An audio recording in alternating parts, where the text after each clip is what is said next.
तनुजवन कृशानुं ज्ञानिनामग्रगण्यं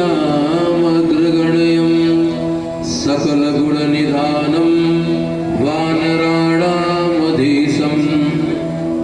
रघुपतिप्रियभक्तं वातजातं नमामि। अज्ञानतिमिरान्धस्य ज्ञानाञ्जनशलाकया चक्षुरुन्मीलितं येन तस्मै श्रीगुरुवे नमः। जय जय श्री राधारमण, जय जय नवल किशोर, जय गोपी चित चोर प्रभु, जय जय माखन चोर।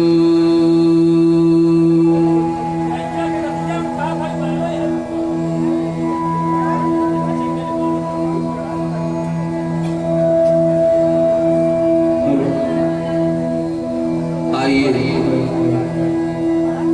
आज हम द्वितीय दिवस की कथा में प्रवेश करेंगे। मन और वाणी को अपने पवित्र बनाए, भगवान की परम मंगलमयी कथा जय जय श्री राधे। ये श्रवण करने का जो सौभाग्य है ये सबको प्राप्त नहीं होता। जय जय। अच्छा, सुनने का मतलब ये है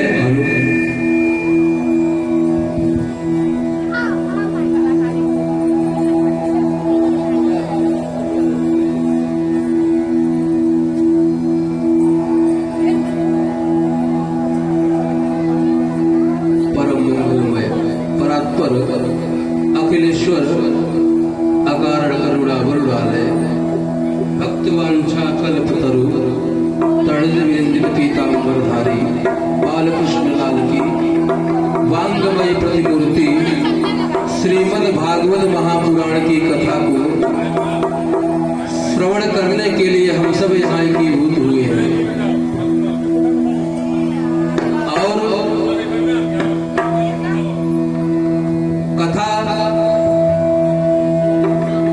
किसको कहते हैं, ये सुनने से मिलता क्या है? कथा का उल्टा अगर हम कर देंगे तो थाक हो जाता है। जो हमारे जीवन की थाक को मिटा दे, थकान को मिटा दे, वही कथा है।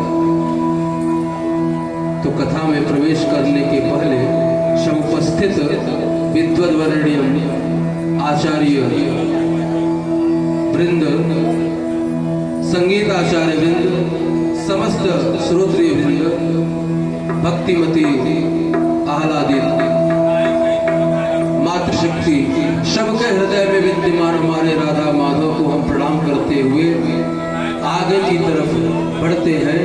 आइए मन और वाणी को मित्र करते हैं। श्री राधे कृष्ण गोविंद गोपाल राधे माधवा, श्री राधे कृष्ण गोविंद गोपाल राधे माधवा, गोपाल राधे माधवा, श्री राधे कृष्ण गोविंद गोपाल राधे माधवा, राधे कृष्ण गोविंद गोपाल राधे माधवा, गोपाल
श्रवण की।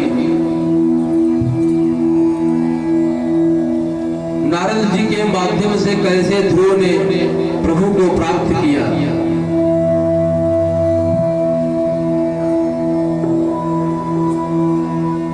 और जब नारद जी ने सुना कि मेरा शिष्य ध्रुव जो है भगवान को प्राप्त कर लिया, तो जहां जाते वो यही कहते, मालूम है ध्रुव कौन है? बोले कौन है महाराज? बोले हमारा चेला है। चेला कोई बड़ा काम कर जाए तो गुरु का बड़ा नाम हो जाता है। परीक्षित जी ने पूछा कि प्रभु ध्रुव जी के वंश में और फिर आगे कौन हुए, उनका क्या नाम था, ये पूरी कथा सुनाइए।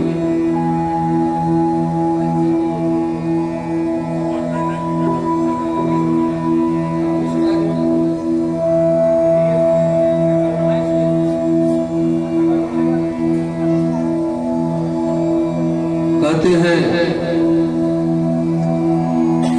राजन, केवल भगवान का दर्शन करने मात्र से ही हम भक्त नहीं हो जाते या हमें गुण नहीं प्राप्त हो जाता। बोले फिर प्रभु कैसे प्राप्त होता है?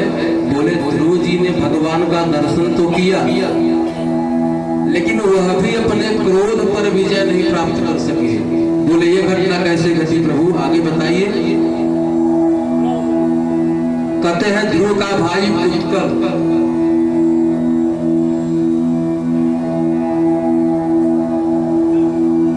ध्रुव का भाई जो उत्तम है, यह जाता है यक्षिणी नगरियों में और उस नगरी में जाकर के अनेक प्रकार के वृक्षों को काटता है, तोड़ता है।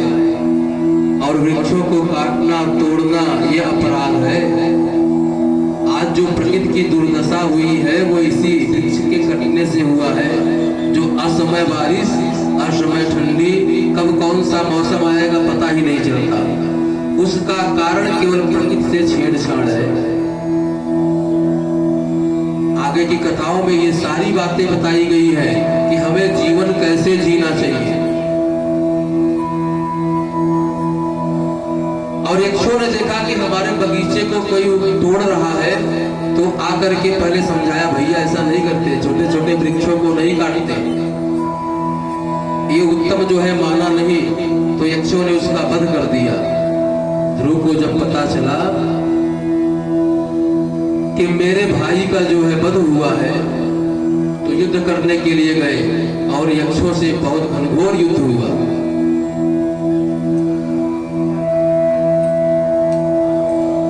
बोले ध्रुव को क्रोध क्यों आया? अब जो भगवान का दर्शन कर ले उसको तो क्रोध नहीं आना चाहिए।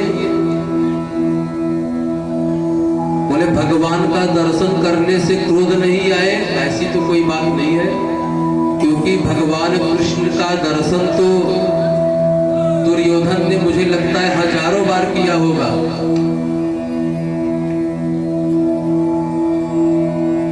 लेकिन फिर भी क्या दुर्योधन बदल गया था? दुर्योधन बदला क्या? दुर्योधन जैसा था वैसा ही रहा।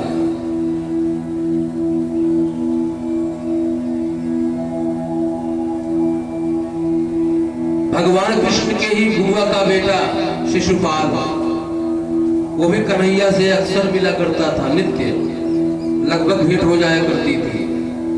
और जब भेंट होती तो गाली देता था। कन्हैया की बुआ ने कहा, देखो तुमसे छोटा है, थोड़ा संभाल लेना। कन्हैया ने कहा कि बुआ जब तक ये 108 गाली मुझे नहीं देगा, 100 गाली नहीं देगा, तब तक मैं इसको मारूंगा नहीं। और जैसे ही 100 गाली हुई और 101 नंबर आया, उसी समय इसका वध कर दूंगा। तो शिशुपाल बहुत चालाक था। शिशुपाल गाली तो देता है लेकिन गिनता रहता अंगुलियों पे कितनी गाली दिया हूं। अच्छा 99 हो गया, बस बंद कर देता। युधिष्ठिर जी ने यज्ञ किया और उस यज्ञ में ये बात आई कि किसकी पूजा की जाए पहले। ये हुआ कन्हैया की पूजा पहले करनी चाहिए। उधर से शिशुपाल खड़ा हुआ, बोला इस ग्वारिये का क्या पूजा करना, जिसके ना बाप का पता ना माँ की पता, किसी का पता ही नहीं किस खानदान से है, परिवार क्या है, ऐसे व्यक्ति की पूजा कैसे हो सकती है। और गाली देते देते वो आवेश में आकर ये भूल गया कि 100 गालियां ही जो है मुझे 100 गाली सुनने तक ही बर्दाश्त करेंगे भगवान। जैसे ही 100 पूर्ण हुआ वैसे ही सुदर्शन ने आकर के उसका वध कर दिया। गोविंदाय नमो नमो। कहते हैं भगवान का दर्शन करने से ही क्रोध पर विजय हो जाए, ऐसा नहीं है। बोले फिर विजय कैसे क्रोध पर मिलेगा भगवान? तो कहते हैं बिनु सत्संग विवेक न होई, बिनु सत्संग विवेक न होई, बिनु सत्संग विवेक न होई, बिनु सत्संग विवेक न होई,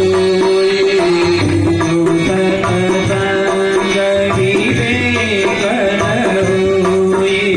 राम कृपारि न सुलभ न सोई, राम कृपा बिनु सुलभ न सोई, बिनु सत्संग विवेक न होई।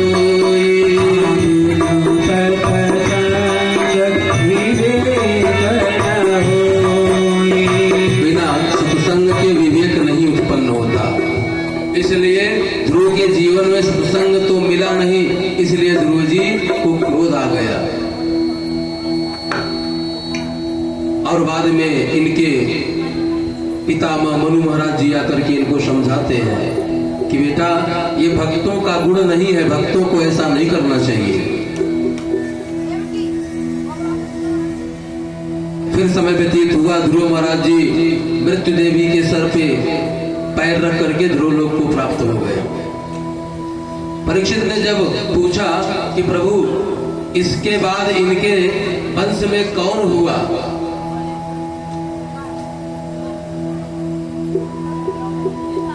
तो बताते हैं कि राजन ध्रुव के वंश में ध्रुव के पुत्र हुए उत्कल, और उत्कल के वंश में आगे चल करके अंग महाराज हुए। अंग महाराज जी बहुत धर्मात्मा,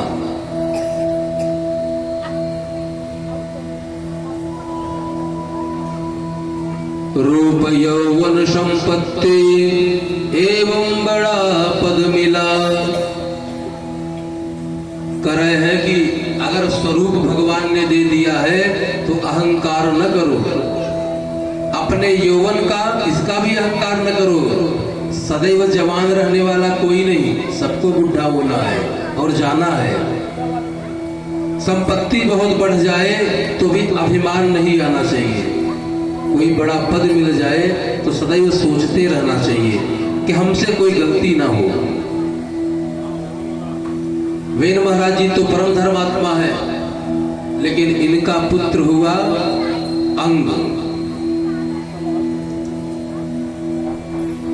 और ये जो अंग है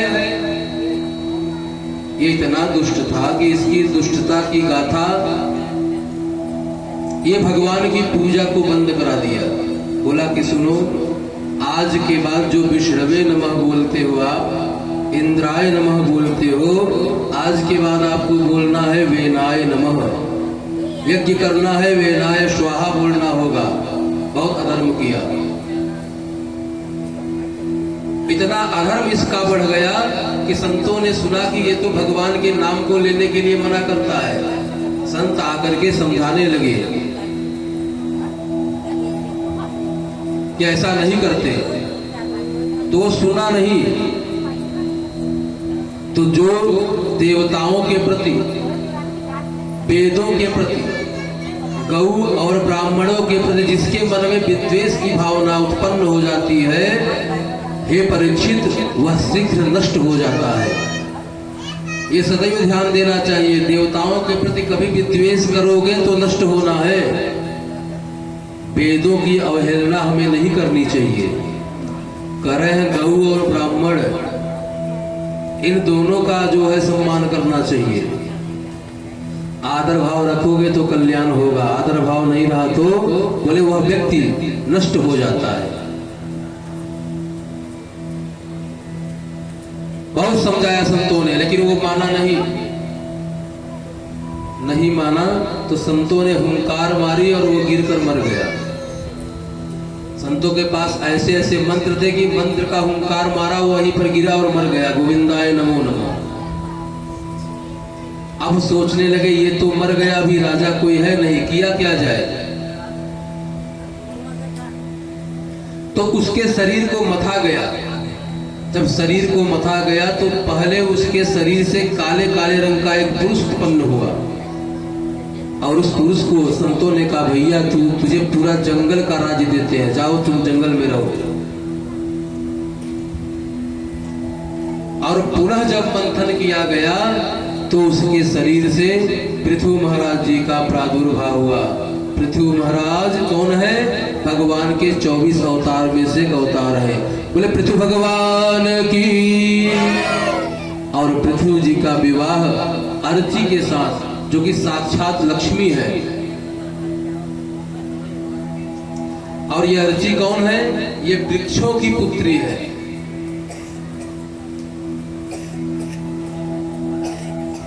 वृक्ष की पुत्री है अर्ची।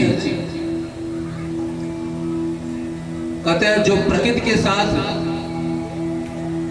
खिलवाड़ एक व्यक्ति करेगा,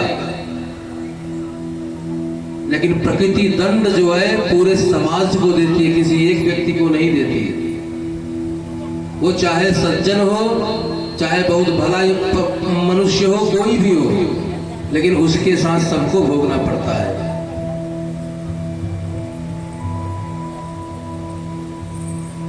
कर्मणाम जायते जंतु कर्मणे नैव विलीयते सुखम दुखम भयम क्षेमम कर्मणैवाभिपद्यते। जीव का जन्म जो है, हमको लगता है कि भगवान ने भाग्य जैसी कोई वस्तु बनाकर भेजी है हमें। भाग्य कुछ नहीं है, जैसा कर्म करोगे वैसा भरना पड़ेगा। कर्मणाम जायते जंतु, ये जो जीव रूपी जंतु हम आप हैं, जैसा कर्म करेंगे वैसी हमारी कुंडली तैयार होगी। तो उसमें क्या होगा? दुखम सुखम भयम क्षेमम। दुख हमें प्राप्त होता है। भगवान आजकल हमें बड़ा दुख दे रहे हैं। भगवान हमारी सुनते ही नहीं। बोले भगवान दुख कैसे देंगे? बोले हमारे कर्मों के माध्यम से ही हमें दुख प्राप्त होता है। अगर हम सत्कर्म अधिक करेंगे तो हमें पुण्य, उस पुण्य के प्रताप से सुख की प्राप्ति होगी। और पाप अगर हमसे ज्यादा होगा तो वही हमारे जीवन में दुख बन करके आता है।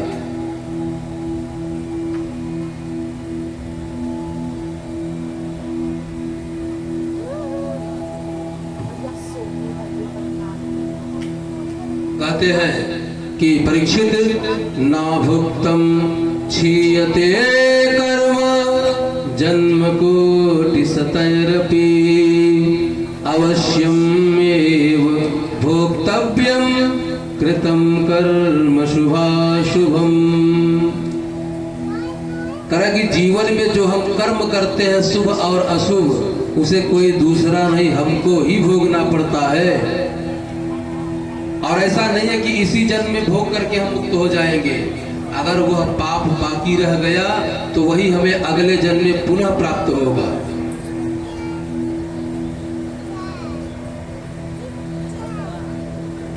पृथु महाराज जी ने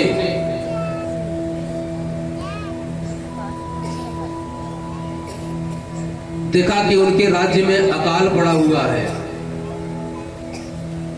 तो वह पृथ्वी को मारने के लिए दौड़े। वह गाय का स्वरूप बना करके आई और बोली कि ये आपके जो पूर्वज हैं, उनके पाप के कारण आप लोग जो 2-4 किलो अन्न डालते हो, जो उतना पैदा नहीं होता, उसका कारण केवल आपके पूर्वज हैं, उनका पाप है। आप धर्म करोगे तो वृद्धि होगी। पृथु महाराज जी ने 99 यज्ञ किया और जब 100वां यज्ञ उन्होंने प्रारंभ किया तो इंद्र को लगा, अरे राम राम, ये जो है मेरा राज्य लेना चाहता है, इंद्र बनना चाहता है। इंद्र ने क्या किया, घोड़ा चुरा लिया। पृथु महाराज को लगा कि इंद्र को ये भय है कि मुझे इंद्रासन चाहिए, तो भैया मुझे इंद्रासन नहीं चाहिए। उनके मन से ये भाव उत्पन्न हुआ तो साक्षात नारायण वहां पर प्रकट हुए और भगवान ने उनको दर्शन दिया। पृथु महाराज जी से बोले कि हम आपके यज्ञ से बहुत प्रसन्न है। यज्ञ वही विष्णु, यज्ञ वही विष्णु, यज्ञ ही भगवान विष्णु है, यज्ञ ही नारायण है और नारायण ही यज्ञ है। पृथु महाराज जी ने कहा कि प्रभु आप मिल गए, मुझे और कुछ नहीं चाहिए। बोले अगर मैं आया हूँ और मैं तुम्हारे ऊपर प्रसन्न हूँ तो बिना वरदान दिए मैं जाने वाला नहीं भैया, कुछ ना कुछ तो मांगना पड़ेगा। और जब देवता बहुत प्रसन्न होते हैं तो देवता किसको कहते हैं, जो देता है उसे देवता कहते हैं, जो देता है उसे देवता कहते हैं।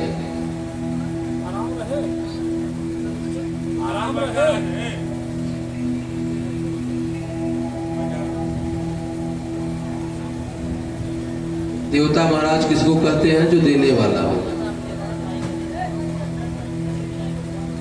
एक बार एक भक्त ने नारद जी से पूछा कि प्रभु ये बताओ सबसे जल्दी कौन देवता प्रसन्न होता है, तपस्या अगर हम करें तो किसकी करें जो कम समय में ही प्रसन्न हो जाए। नारद जी ने कहा कि कम समय में प्रसन्न होने वाले देवता केवल एक। बोले कौन, बोले ब्रह्मा जी। बोले ब्रह्मा जी जल्दी प्रसन्न हो जाते हैं, बोले हाँ प्रसन्न भी होते हैं, जितने चाहे उतने वरदान मांग लो। उस भक्त ने कहा ठीक है। घनघोर तपस्या की ब्रह्मा जी की 3 महीने तक। आज का भक्त था, 3 महीने उसके लिए घनघोर को है। हाँ बड़ी दिव्य तपस्या की, ब्रह्मा जी प्रसन्न हो गए। अरे भैया वरम ब्रूहि वर मांगो, क्या चाहिए तुमको, क्या चाहिए, ब्रह्मा जी ने कहा। लेकिन बेटा एक बात है, वरदान तो मैं दूंगा लेकिन एक ही वरदान दूंगा। वह बोला कि प्रभु 3 महीने आपका तपस्या किया हो, कम से कम 3 तो दो। बोले नहीं, अधिक वरदान देना मैंने हिरण्यकश्यपु के बाद बंद कर दिया, बड़ी डांट पड़ती है ऊपर से। मैं तो वरदान दे के हट लेता हूं, भगवान को कष्ट उठाना पड़ता है। एक वरदान दूंगा, तू चाहे जो वरदान मांग ले। कलयुगी भक्त और इतना छूट मिल जाए तो राम राम, जीने नहीं देंगे। बोला कि एक ही दोगे, बोले हाँ। तो बोला मैं आपसे ये वरदान मांगता हूं कि जब चाहे तब आपसे 3 वरदान मांग लो। ब्रह्मा जी फंस गए। ब्रह्मा जी ने कहा अरे राम राम, ऐसा वरदान मांगा है कि मैं ना भी नहीं बोल सकता और हाँ तो बोलना ही पड़ेगा। बोले थास्तु, मांग बेटा वरदान। ब्रह्मा जी पीछे मुड़े ही थे। बोला हे ब्रह्मा सुनिए, अब आए हैं तो कुछ देकर जाओ ना प्रभु। बोले बेटा मांगो। बोला कि पहले तो मुझे राजा बना दो। बोले तथास्तु। और एक सुंदर सी कन्या से मेरा विवाह करा दो महाराज। बोले तथास्तु। बोले बेटा तीसरा वरदान। बोला जब चाहे तब 3 वरदान फिर आपसे मांग लो। अब ब्रह्मा जी सोच में पड़ गए, गजब का भक्त मिला भैया, 3 महीने तपस्या क्या कर ली, फ्री का नौकर बना लिया है।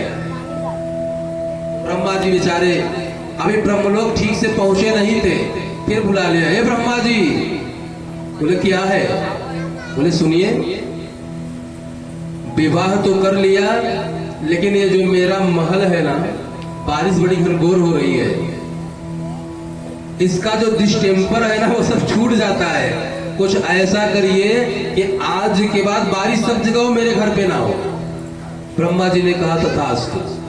बोले बेटा दूसरा वरदान।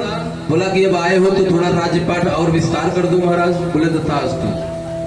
बोले तीसरा वरदान, बोले जब चाहे तब आपसे पुनः 3 वरदान मांगो। अब ब्रह्मा जी बेचारे फंसे पड़े। सर्दी हो जाती तो सोचता डॉक्टर के पास क्यों जाऊं, ब्रह्मा जी है ना फ्री में। ए ब्रह्मा जी सर्दी हो गई है, नाक पूरा जाम है, ठीक हो जाए तथास्तु। कभी बुखार ना हो तथास्तु। मेरा तीसरा वरदान जब चाहे तब 3 वरदान मांगो। ब्रह्मा जी थक गए और रोते रोते भगवान के पास गए। बोले प्रभु एक भक्त है जिसने 3 महीने मेरा तप किया है और भूल से मैं उसके सामने प्रकट हो गया, कलयुगी भक्त। अरे बोले तो कलयुगी हो, सतयुगी हो, कोई भी युगी हो, भक्त तो भक्त। अरे प्रभु वो तो ठीक है, सुनिए तो उसकी लीला। वह जो है कहता क्या है, जब जाता हूं तो 2 वरदान मांगता है और तीसरा वरदान वो ये बोलता है कि जब चाहे तब आपसे 3 वरदान फिर मांग लो। अब मैं तो ब्रह्मा जी एकदम परेशान हो गया हूं, ये 4 मुंह है मेरे, सब बहुत दर्द हो रहा है, नवरत्न स्थित दबाना पड़ेगा महाराज, कुछ उपाय करिए। भगवान ने कहा कि भैया कलयुगी भक्त अगर एक गला हुआ अमरूद भी चढ़ाए आपको तो समझना कुछ बात है, नहीं तो फ्री में ही आएंगे लोग। सावधान रहा करिए। ब्रह्मा जी तुरंत सरस्वती जी को आज्ञा दी, वो जाकर के उस भक्त के जिह्वा पर बैठी और फिर उसने बुलाया, हे ब्रह्मा जी। ब्रह्मा जी ने कहा क्या है बोलो। बोले कि भैया ऐसा करिए प्रभु, आप आते आते थक गए, मैं मांगते मांगते नहीं थका हूं, आप ऐसा करिए कि मांगने की जो वृत्ति है मेरी ये बंद हो जाए। बोले तथास्तु। और बोले प्रभु जितना आपने मुझे दिया था सब अपना ले लो। बोले तथास्तु। और बोला कि प्रभु मुझे मुक्ति मिल जाए। तीसरा वरदान मेरा ये है कि मुझे मुक्ति मिल जाए। ब्रह्मा जी ने कहा भैया तू मुक्ति ले, चाहे भुक्ति ले, चाहे जो ले ले, तुझसे मेरी जान बची है बड़ी बात।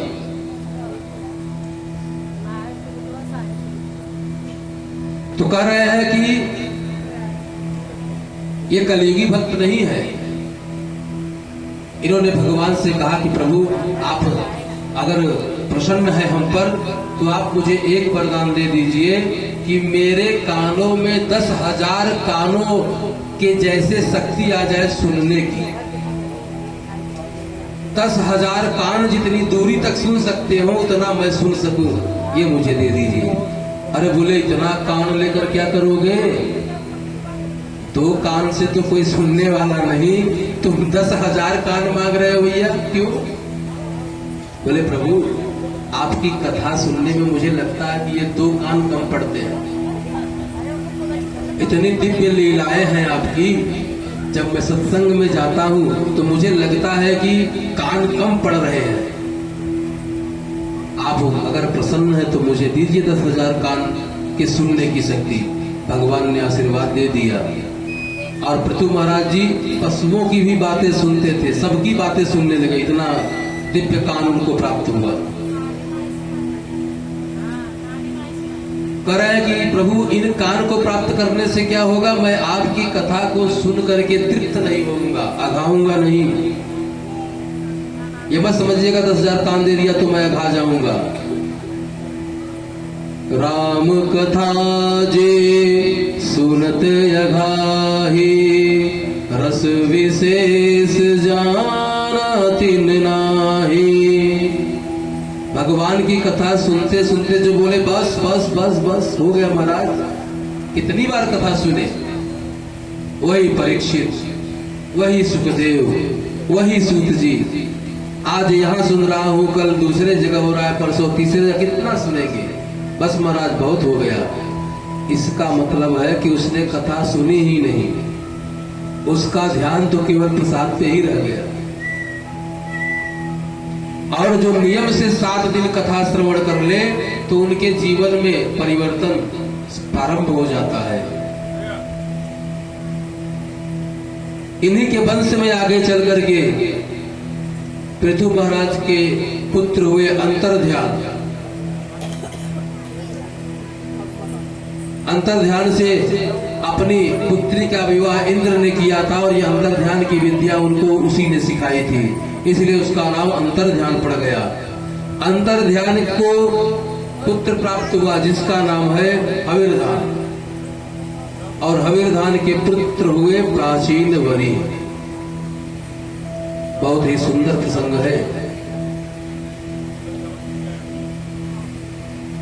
प्राचीन वरी जो है ये वही राजा है जो जब सूर्योदय होता तो अपना रथ लेकर के घर में चले जाते, अपने महल में चले जाते, और जैसे ही सूर्यास्त होता अपना रथ लेकर के आगे आ जाते। वो भी सूर्य के समान कांतिमान रथ था, रात्रि हुई नहीं।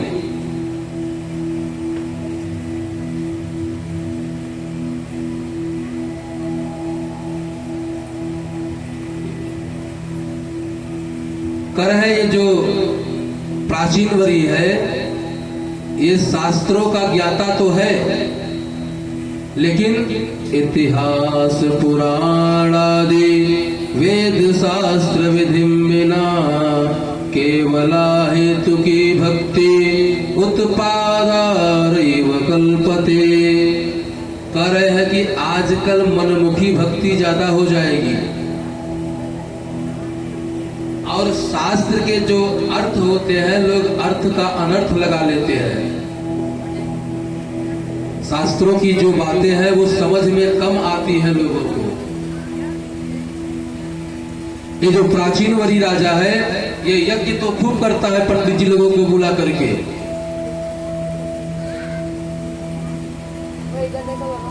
लेकिन यज्ञ से ही पुण्य प्राप्त होता है ऐसा जरूरी नहीं। यज्ञ में जो हम बलि विधान करते हैं ये पशुओं की बलि चढ़ाता था, ये बकरों की बलि चढ़ाता था। इसके बाद घोड़ों तक को नहीं छोड़ता था, उनकी भी बलि चढ़ाता था।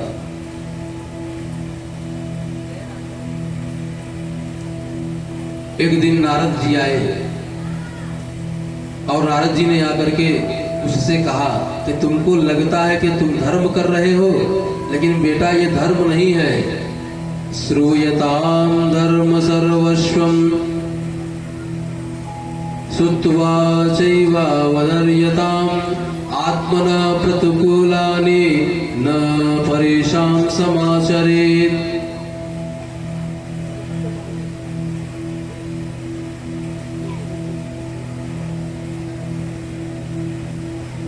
कह रहे हैं कि धर्म क्या है, धर्म किसको कहते हैं? बोले आत्मनः प्रतिकूलानि। जो शब्द आपको अपने लिए अच्छा नहीं लगता उस शब्द का प्रयोग आप दूसरों के लिए न करें, यही धर्म है। अपने शरीर को लाल करने के लिए आप जो है पशुओं की बलि देते हो, शर्म नहीं आती तुमको? बोला कि कैसी बात कर रहे हो महाराज, यज्ञ में बलि विधान लिखा हुआ है इसलिए हम बलि करते हैं।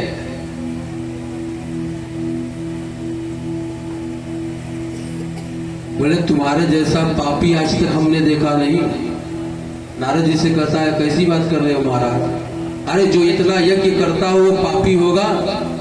यज्ञ केवल पुण्यात्मा ही करते हैं, पापी कभी ये यज्ञ नहीं करते महाराज। बोले तुमको लगता है, तुमने ये जो पशुओं को मारा है वो सब तुम्हें देख रहे हैं। परोवाक्षो वेदोयम बालानाम अनुशासनम। कहते हैं कि ये जो वेद है इसका अर्थ लगा पाना बड़ा ही कठिन है। एक सज्जन थे, उन्होंने कहीं पर देखा कि लिखा है कि वेद पढ़ना पाप है। क्या लिखा है? वेद पढ़ना पाप है। बस उतना लेकर के लोगों को दिखाते फिरते। कहीं बात आती तो बोलते भैया ये हमने वेदों में पढ़ा है कि वेद पढ़ना पाप है, देखो ये लिखा हुआ है। एक संत के पास गए और बोले कि महाराज जी हमने पढ़ा कि वेद पढ़ना पाप है। बोले बेटा आगे क्या लिखा हुआ है? वेद पढ़ना पाप है लेकिन अपवित्र अवस्था में, अगर आपने स्नान नहीं किया है तो वेद का पाठ करने का अधिकार आपको नहीं है। तो बोले ये एक कड़ी लेकर के तुम घूम रहे हो, पूरा बोलोगे तो अर्थ समझ में आएगा।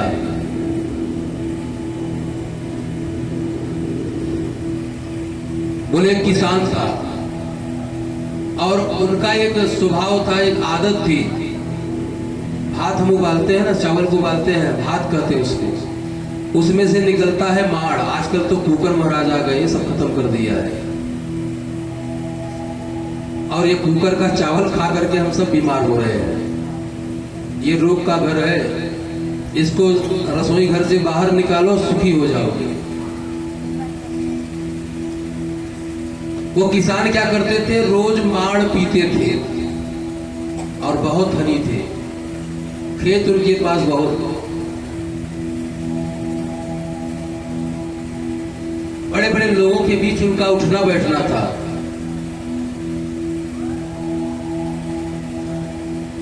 एक दिन उनकी पत्नी माड़ को निकाली और बोली, बेटा जाओ अपने पिताजी से बोल दो कि माड़ मैंने निकाल दिया है, आकर पी ले, नहीं तो ठंडा हो जाएगा। अब वो जाता है, देखता है तो बड़े बड़े लोग बैठे हुए हैं।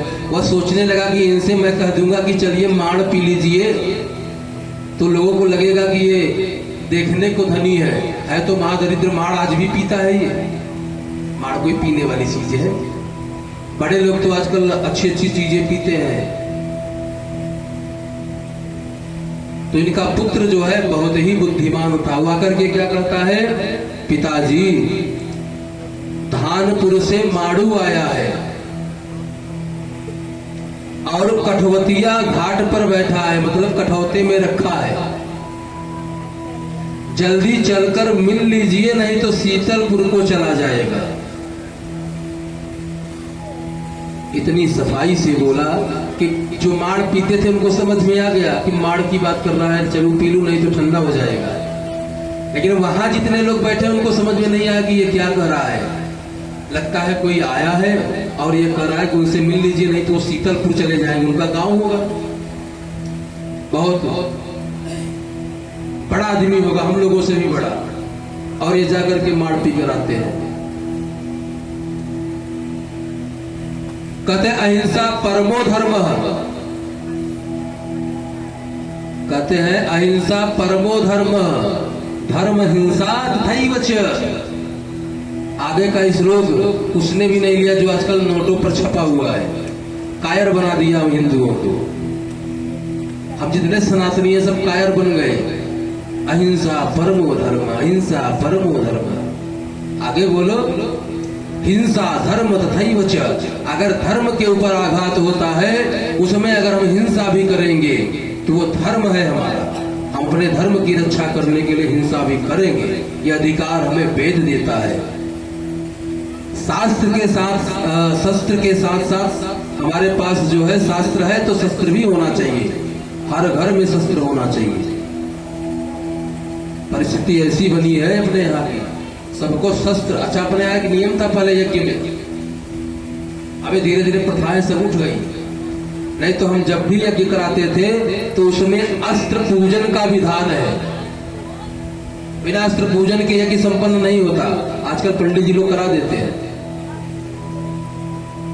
लेकिन अभी कुछ जागरूक हुए हैं लोग, अस्त्र पूजन करते हैं दीपावली के दिन। लेकिन कोई भी पूजा आप करो घर में, अस्त्र की पूजा अवश्य करें। शास्त्र और शस्त्र ये दोनों हमारे पास होने चाहिए।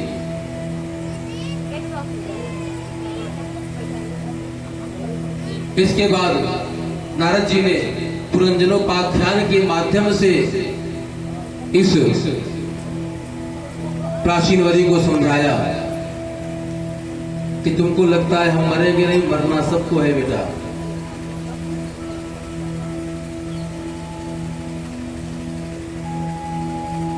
प्राचीन वरी ने जब पुरंजनोपाख्यान सुना तो उसे लगा कि नहीं, हमने बहुत बड़ी गलती की है। फिर उसने प्रायश्चित यज्ञ आदि भी किया। परमात्मा ने जो यह शरीर हमको प्रदान किया है, ये केवल विषयों का भोग करने के लिए नहीं, केवल खाने पीने सोने जागने के लिए नहीं दिया। बोले फिर किस लिए दिया महाराज?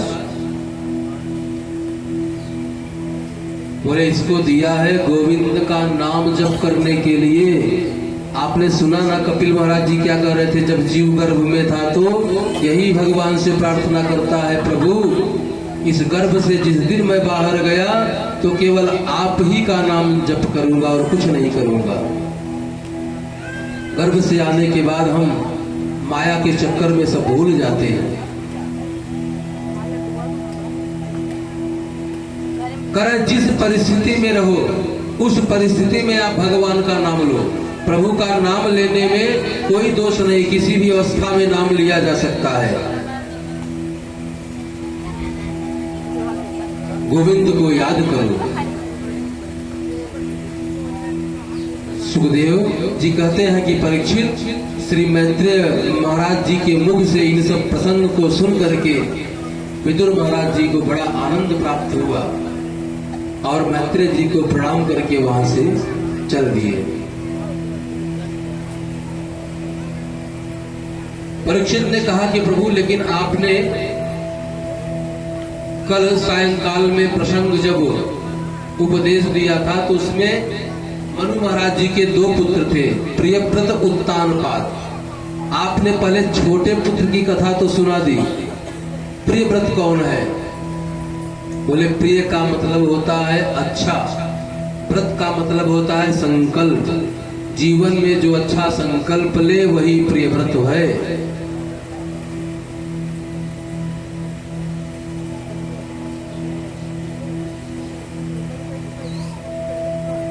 और ये प्रियव्रत महाराज जी थे जिनकी सूर्य से ठन गई थी।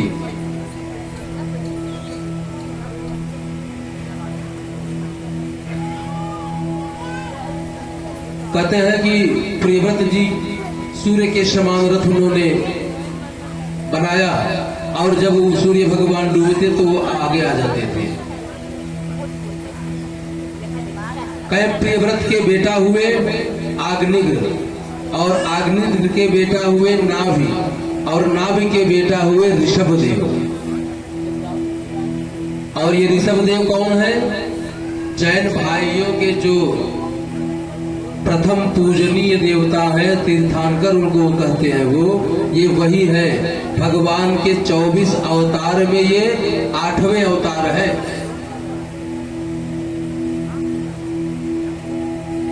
ऋषभदेव जो है ये 7 द्वीप के मालिक थे। ऋषभदेव महाराज जी 1-2 नहीं 7 सप्त द्वीप जो है इसके मालिक हैं। और इनके 100 पुत्रों में सबसे बड़े का नाम है भरत। एक दिन ऋषभदेव ने अपने पुत्रों को बुलाया और बोले कि बेटा मैं आप लोगों से एक प्रश्न आप लोगों के सामने रखता हूं। आप लोग क्या करना चाहते हो?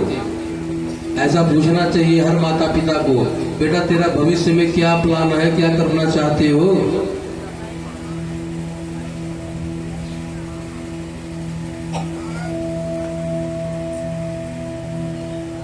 बड़े पुत्र ने कहा कि पिताजी कौन सा प्रश्न आप करना चाहते हैं, करिए ना, कहिए। तो पिताजी ने कहा कि बेटा ये जो तुम्हें शरीर मिली है ये किस लिए मिली है, मुझे ये बताओ।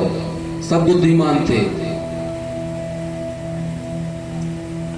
बोले प्रातः उठ करके संध्या पूजा पाठ करने के लिए शरीर प्राप्त हुआ है। नायम देहो देहभाजानम निर्लोके कष्टान।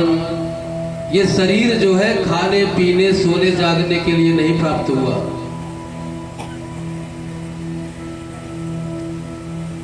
शिक्षा दी अपने पुत्रों को कि सदैव अपनों का सम्मान करना, जो बात आपको बुरी लगे वो किसी से न कहना। और अपने पुत्रों को राजपाट दे करके ये जंगल में चले गए। और ये जहां पर गए वहां पर क्या हुआ, वहां पर लोगों को पता चला कि भैया एक संत आया हुआ है, बहुत पहुंचा हुआ संत है। और ये पता चल जाए गांव वालों को तो बस पूछो मत, भीड़ लग जाती है। और माताओं की भीड़ ज्यादा लगती है, अरे पापा बड़े पहुंचे हुए हैं, चला इसके नजर झुरवाए। अब बाबा आया तो था तपस्या तप करने के लिए, भगवान का जप करने के लिए, और लोग जो है भीड़ लगा करके बैठे हुए हैं, भगवान का भीड़ लगाकर वहां पर बैठे हैं कि मेरे प्रश्न का उत्तर दो।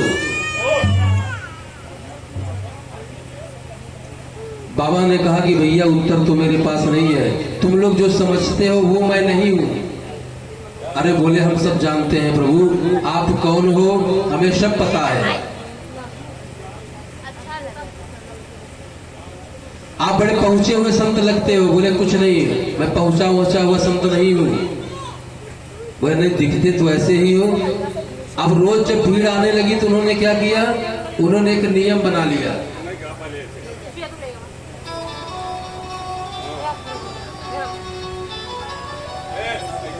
वो क्या करते, वो पागलों जैसी वृत्ति करने लगे।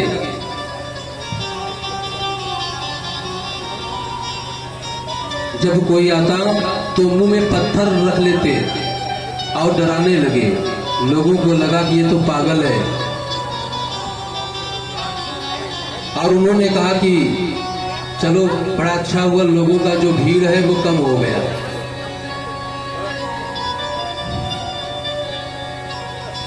इसके बाद इनके बड़े पुत्र भरत जी जो है राजा बने। कुछ समय पश्चात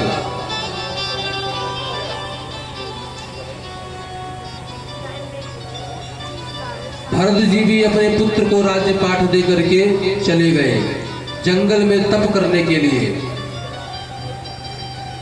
लेकिन तप तो कर रहे हैं नदी के किनारे।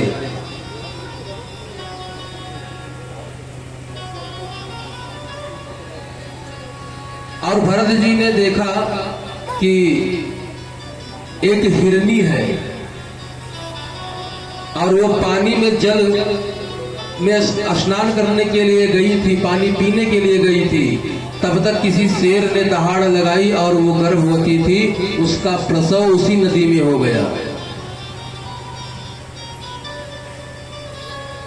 जब भरत जी ने देखा कि अरे राम राम, अगर मैंने इसको नहीं बचाया तो मुझे लगता है ये इसी में डूबकर मर जाएगा। और जड़ भरत जी दौड़ते हुए गए, उस हिरन के बच्चे को बचा लिया। लेकिन हिरनी जो थी प्रसव के पीड़ा से उसकी मृत्यु हो गई। अब जड़ भरत जी जो है वो क्या करते, आए तो थे माला जपने के लिए। तो पहले जो 2-4-10 माला जपा करते थे, आज वो भी उनसे छूट गई।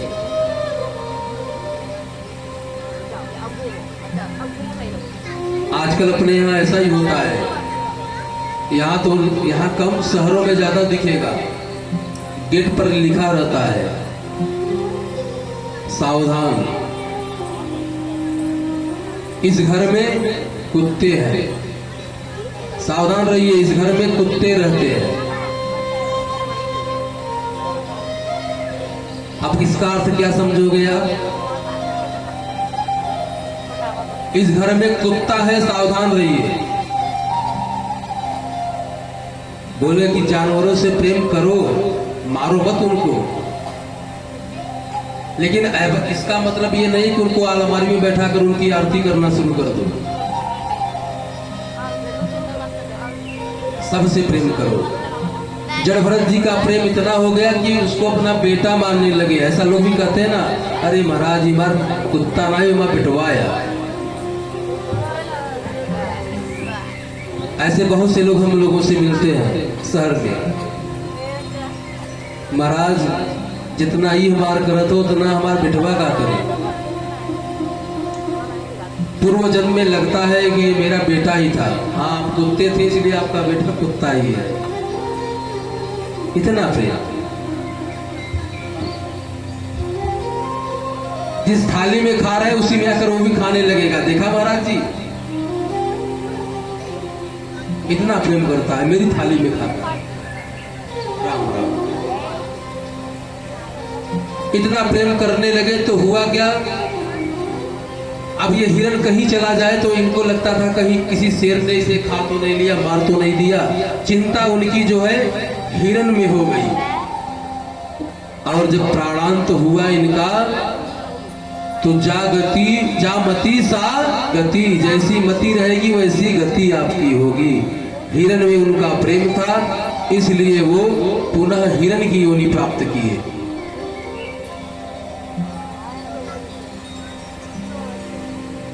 अब हिरण बने हैं, लेकिन उन्हें पुनरावृत्ति पूर्वजन्म की बातें याद है। एक दिन जंगल में बड़ी घनघोर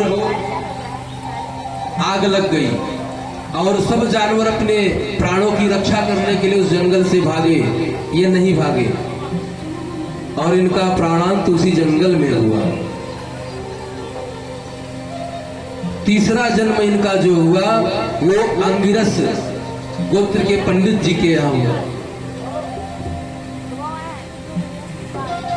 इनको याद है अपने तीनों जन्म की बातें। अब पंडित जी क्या करते, पंडित जी ने कहा कि बेटा ऐसा है, थोड़ी सी पंडिताई सीख लो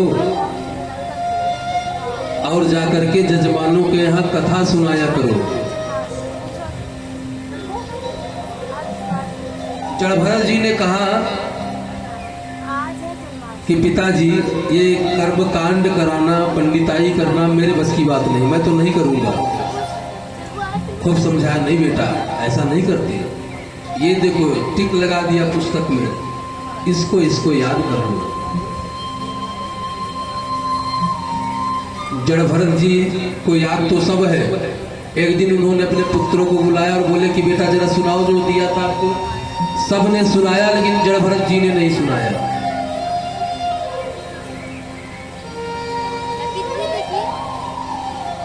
अब लगा इनको कि जड़भरत जो है नहीं सुना रहा है, फिर समझाया। लेकिन जड़भरत जी तो ये जानते हैं कि जो जन्म हमें मिला है वो प्रभु की भक्ति के निमित्त हमें प्राप्त हुआ है, और हम भक्ति नहीं करेंगे, उनका नाम जप नहीं करेंगे और पंडिताई करनी शुरू कर दी तो आज एक के यहाँ जाऊंगा, कल पिताजी अनेकों के यहाँ भेजेंगे और फिर पंडिताई में ही जीवन हमारा चला जाएगा, केवल गणानांतवा करते करते। आज चला जा शादी कराई दे, उनके यहाँ बांस गड़वाई दे, उनके यहाँ पिंडा परवाई दे, यही में जीवन चला जाए। तो मैं इसके लिए थोड़ी ना यहाँ पे आया हूँ। उन्होंने एक भी श्लोक नहीं सुनाया। पिताजी क्रोध में आकर कहते हैं कि मेरे यहाँ जो है जड़ पैदा हो गया।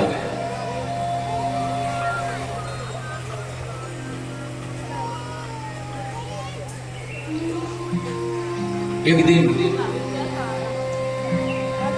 इनके पिताजी की मृत्यु हो गई और जैसे ही जब मृत्यु हुई तो आजकल के बच्चे मृत्यु होते ही क्या करना शुरू कर दिए, बोले भैया बंटवारा करो, एक में हमारा नहीं चलेगा। जड़भरत जी की शादी नहीं, बाकी सब भाइयों की शादी हुई है।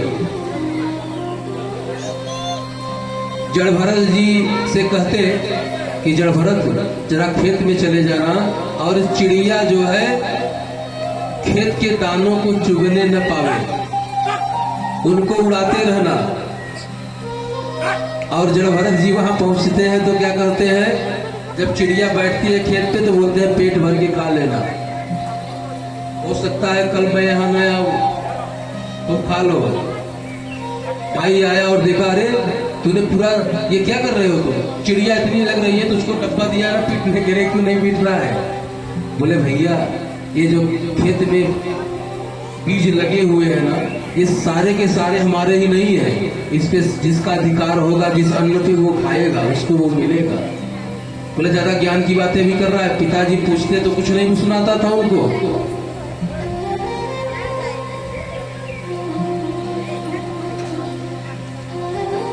भाभिया जो है पीछे पड़ गई। भाभी कहती कि इसको यहां से निकालो नहीं तो हम लोग चली जाएंगे।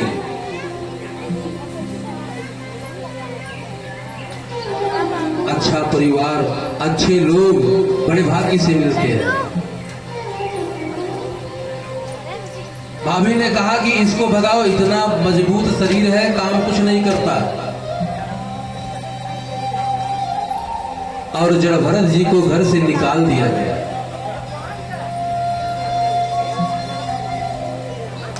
आप कल्पना करिए, सोचिए जरा, जड़ भरत जी का भी उतना ही अधिकार था अपने पिता की संपत्ति पर जितना अधिकार अन्य पुत्रों का था, लेकिन जड़ भरत जी को निकाल दिया गया, भगा दिया गया। जड़ भरत जी ने सोचा कि चलो अच्छा हुआ, ये लोग इसी में फंसे रहेंगे, इसी में जिएंगे, इसी में मर जाएंगे, क्या जरूरत है मुझे इन सब चीजों की। अब जड़ भरत जी राम नाम लेते हुए आगे बढ़ गए, जंगल में जाते रहे और जंगल में जंगली लोग देखते हैं, वो देवताओं की पूजा करते हैं और देखते हैं कि बलि चढ़ाने के योग्य कोई मिल नहीं रहा है। कोई अच्छा आदमी मिल जाए तो उसकी बलि हम अपने देवी को चढ़ा दें। तब तक इनको तगड़े शरीर वाले जड़ भरत जी दिखे, बोले इनसे अच्छा कोई नहीं मिलेगा। तुरंत उसको जड़ भरत जी को पकड़ाई, जरा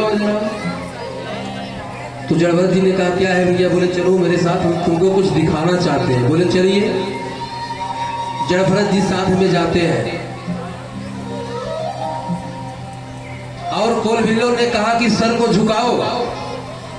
उन्होंने सर को झुका दिया। मां काली ने कहा कि आज इस ब्राह्मण का अगर वध यहां पर हो जाएगा तो प्रभु मुझे क्षमा नहीं करेंगे। इतने बड़े संत का वध तूने लिया कैसे, बलि स्वीकार कैसे की तूने? तुरंत काली वहां प्रकट हो गई।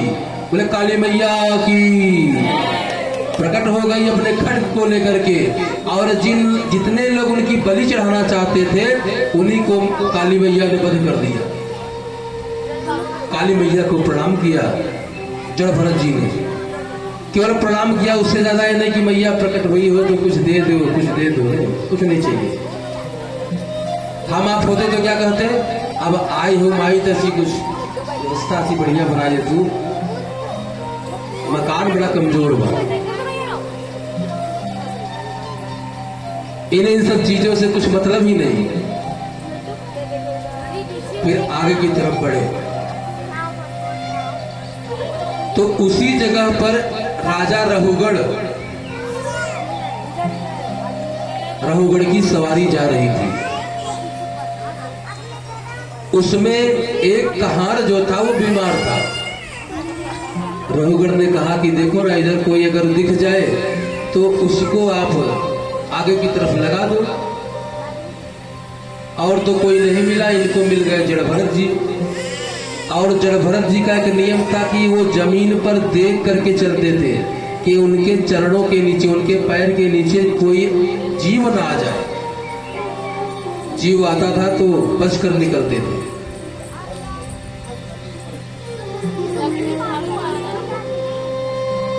लगा दिया उनको उस कहार की जगह। अब इन्होंने ये नहीं सोचा कि हम ब्राह्मण होकर के इसकी पालकी ढोएंगे, ये भी नहीं है उनके अंदर। पालकी उठा ली एक तरफ से, लेकिन अब स्वभाव था कि देखकर चलने वाला, और जैसे ही कोई जीव उनके सामने आता वो उछल जाते, और जब उछल जाते तो जो पालकी में बैठा है उसकी परिस्थिति क्या होगी? सर कहीं टकराएगा। तो रहुगढ़ बोला अरे ठीक से चलो, ऐसा चल रहे हो तुम लोग। फिर कुछ दूर गए, फिर कोई जीव पड़ गया होगा पैर के पास, फिर उछल गए।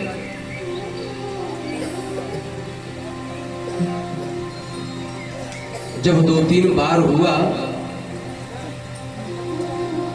तो जड़ भरत जी उछलते रहते रास्ते में। रहुगढ़ ने कहा भैया पालकी रोक, कौन है जो ये दुष्टता कर रहा है, बार बार उछल रहा है, ऐसा कौन है, जरा दिखाओ उसको तुम। तो कहारों ने कहा कि प्रभु हम लोग नहीं, केवल ये है, ये जो नया वाला आया है ना, इसी ने सारी गलती की है। ये रास्ते में चलता है और कूद जाता है, जब कूदता है तो दिक्कत हो जाती है प्रभु। बोले अच्छा जरा देखो तो। आगे जाकर देखते हैं, बोलते भैया तो बड़ा दुबला पतला है ना। इसलिए मुझे लगता है कि तू मुझे नहीं उठा पा रहा है। ठीक से चलो, नहीं तो तुम्हारी हम चिकित्सा करेंगे। चिकित्सा मतलब होता है इलाज। तुम्हारा इलाज हम करेंगे, मतलब दंड तुमको देंगे।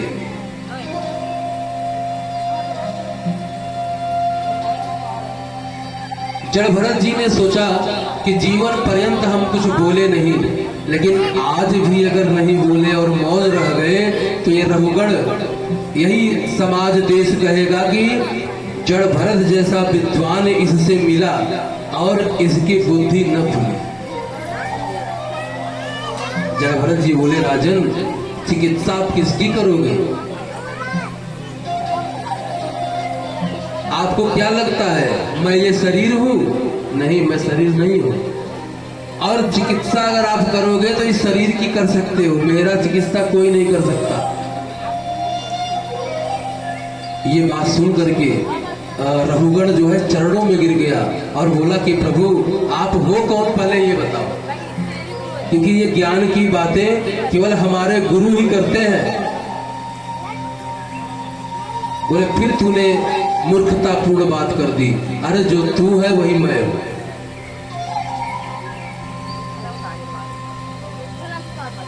बोला बताओ ना प्रभु, कौन है आप? क्या आप कपिल भगवान है क्या? कपिल जी का ये जो है कथाएं और पूजा सुना करता था, उनके प्रवचन को जाके सुनता था रघुगण। बोले कहीं आप हमारे गुरु कपिल तो नहीं है? बोले नहीं। बोले फिर प्रभु बताओ आप हो कौन? रघुगण से भरत जी ने कहा बता तो रहा हूं कि जो तुम हो वही मैं हूं। बोले प्रभु बातें समझ में कम आ रही है। बोले कि जो आत्मा तुम्हारे अंदर है ना, वही आत्मा मेरे अंदर है। हम दोनों आत्मा है, न कि शरीर। हाँ, इस शरीर से तुम राजा हो और मैं क्या हूं? साधारण सा ब्राह्मण।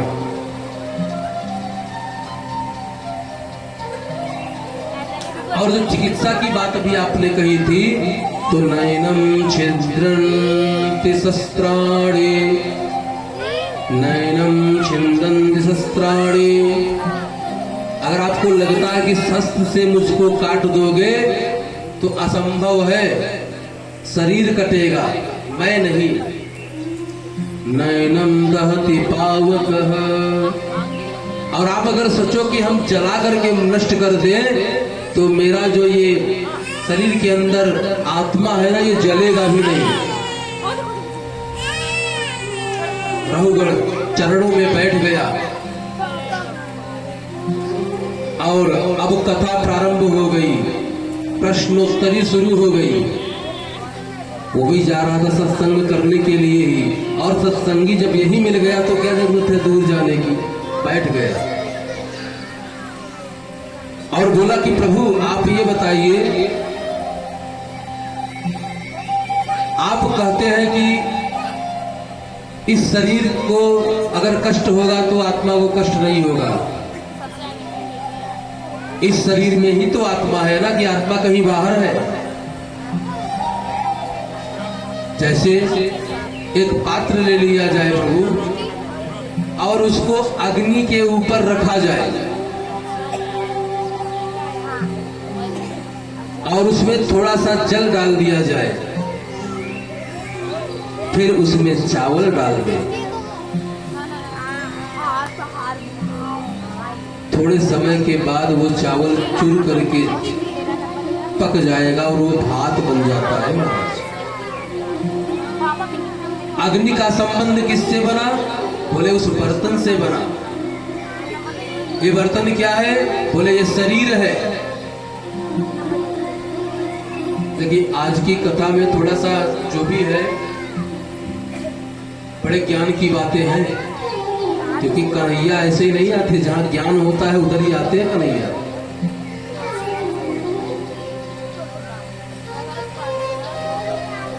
करें जो बर्तन है ये प्रभु, यही तो शरीर है। और ये जो जल डाला ये हमारी इंद्रियां हैं।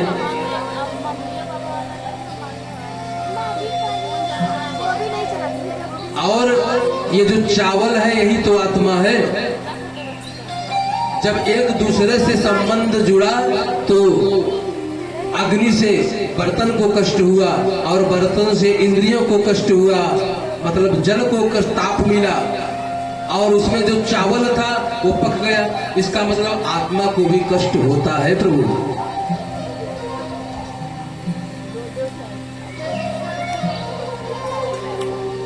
जड़ भरत जी ने कहा सही कह रहे हो आप, ये जिस वस्तु का आपने नाम लिया ये क्या है?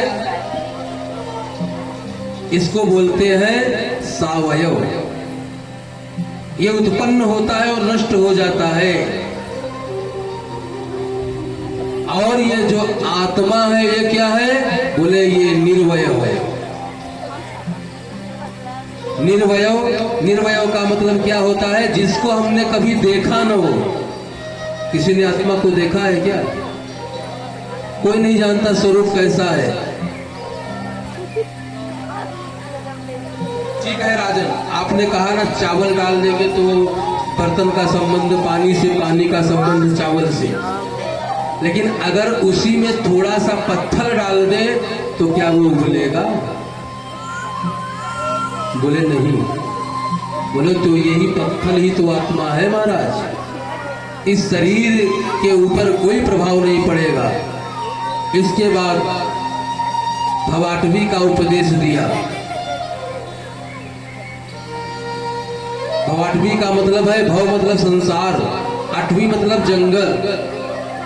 ये संसार रूपी जंगल में हम जी रहे हैं।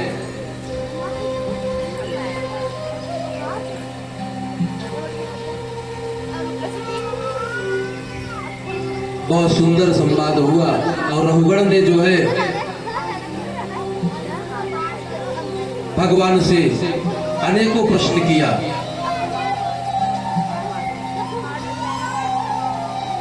अट्ठाईस नरकों का वर्णन भी यहाँ किया गया।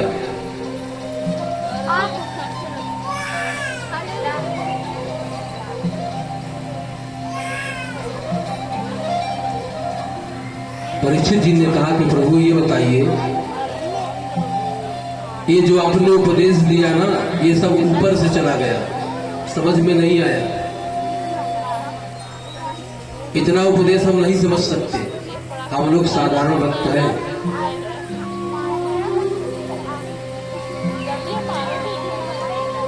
कर्मणा कर्म निर्हारो न हयांतिकम् इष्यते। कर्म अगर हम करेंगे तो हमको फल प्राप्त होगा, और अगर कोई ये सोचे कि भाग्य जैसी कोई वस्तु हमको प्राप्त है उससे हम जी लेंगे तो ऐसा नहीं होने वाला है।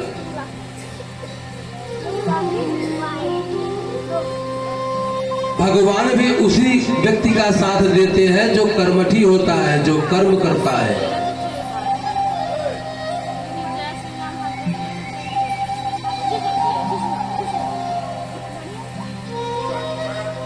परीक्षित ने पूछा कि प्रभु ये बताइए,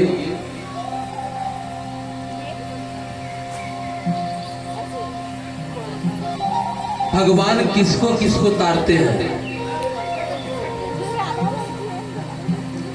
क्या जो सत्पुरुष है वही तरते हैं? भगवान की कृपा उन्हीं पे होती है? या भगवान ने कभी किसी पापी को भी तारा है? कौन कौन तरता है?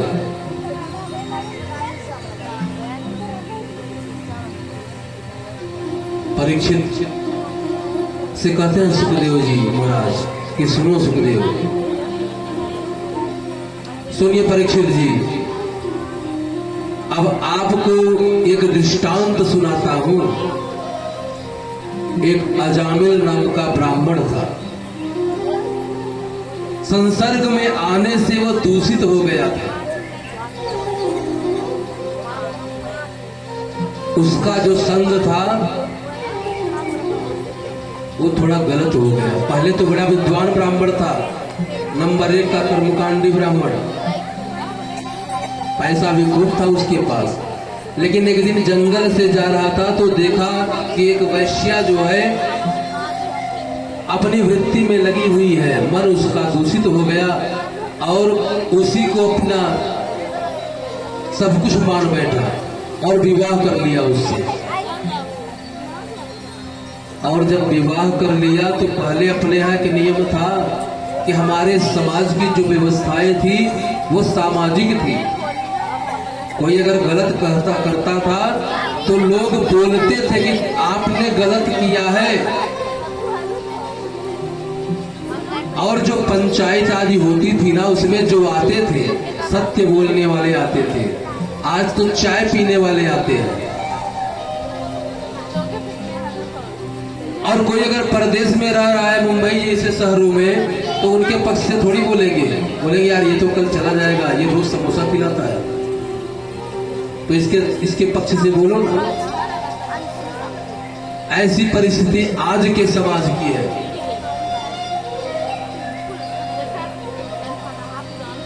जबकि अगर सत्य हम नहीं बोलेंगे तो प्रारब्ध हमें भोगना पड़ेगा। अब सोचिए किसी के मैटर में हम गए हैं और वहां हमने झूठ बोला, जबकि ना हमारा कुछ लेना है ना कुछ देना है, तो हमको लगता है हमार काग और हम का नहीं क्या हुआ। लेकिन वहां से आप लेकर आए, गया तो नहीं कुछ आपका, लेकिन लेकर आए, क्या लेकर आए? पाप। और पाप सज्जनों किसी का बाप नहीं है जो छोड़ेगा, बधेगा जरूर। और जैसे ही इसको चांस मिला ना, वैसे उल्टा कर देगा। कर रहे पंडित जी जो है धर्मात्मा तो थे, लेकिन गणिका से विवाह करने से दूषित हो गए, और दूषित होने से हमारा समाज जो है उनको त्याग दिया। पहले ऐसा समाज था। और त्यागने के बाद क्या हुआ? गांव से बाहर निकाल दिया उनको। अब पंडित जी गांव के बाहर रहते थे, चोरी करना शुरू कर दिया। नंबर 1 का चोर बन गया वो पंडित। लेकिन ये जो गणिका थी ये भी धर्मात्मा ही थी, भगवान के प्रति उसकी बड़ी आस्था रहती थी। एक दिन जो है 45 संत लोग अयोध्या से मथुरा की तरफ जा रहे थे, वृंदावन की तरफ।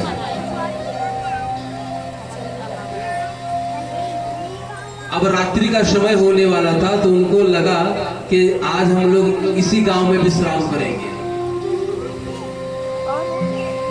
अब उस गांव में पहुंचे और पूछे कि भैया इस गांव में सबसे बड़ा धर्मात्मा कौन है? 4-6 लोग ऐसे हर गांव में रहते हैं, मजाक करने वाले। बोले भैया इस गांव का जो सबसे बड़ा धर्मात्मा है वो अजामिल है, उससे बड़ा धर्मात्मा यहाँ और कोई नहीं। बोले तो अजामिल के यहाँ कहाँ से जाना पड़ेगा? बोले इधर से चले जाइए आप। इधर से जाएंगे तो वो जो सबसे गांव के बाहर अंतिम मकान आपको दिख रहा है वो अजामिल का है। संत पहुंच गए, उनको क्या पता कि नंबर 1 का डाकू है। संत पहुंचे तो उसकी पत्नी ने कहा कि आइए आप लोग पधारिए, बड़ा अच्छा हुआ जो आप लोग यहाँ पर आए। यहाँ तो कोई महाराज जी आता ही नहीं, आप सब यहाँ पर आए, हम तो धन्य हो गई। लेकिन प्रभु मैं गणिका हूँ, वह सत्य बोले। मैं गणिका हूँ और मेरे हाथ का जो भोजन होगा वो आप लोगों के लिए उचित नहीं होगा। तो बोले बेटा ऐसा है ना, तुम हम लोगों को सीधा दे दो, हम टिक्कर बना लेंगे। टिक्कर मतलब लिट्टी चोखा। बड़े दिव्य व्यवस्था बनाई पंडित जी लोगों ने, सब संतों ने।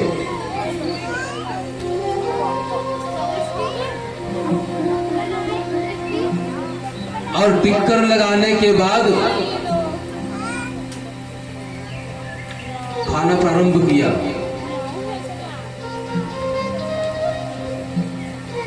खाना प्रारंभ करके जब भोजन उन लोगों का संपन्न हुआ तो बोले कि अब रात्रि में हम लोग सोएंगे नहीं। बोले फिर क्या करेंगे? बोले रात्रि में हम लोग भगवान का जप करेंगे। और सब लोग जो है बड़े प्रेम से भगवान के नाम का जप प्रारंभ कर दिए।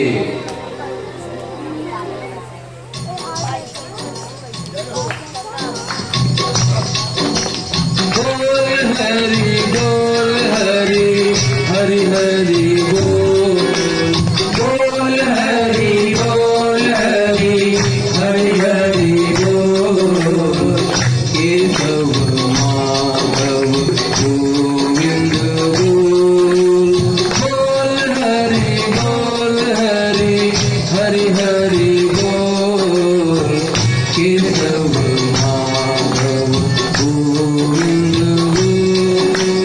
बोल हरि हरि हरि हरि बोल, केशव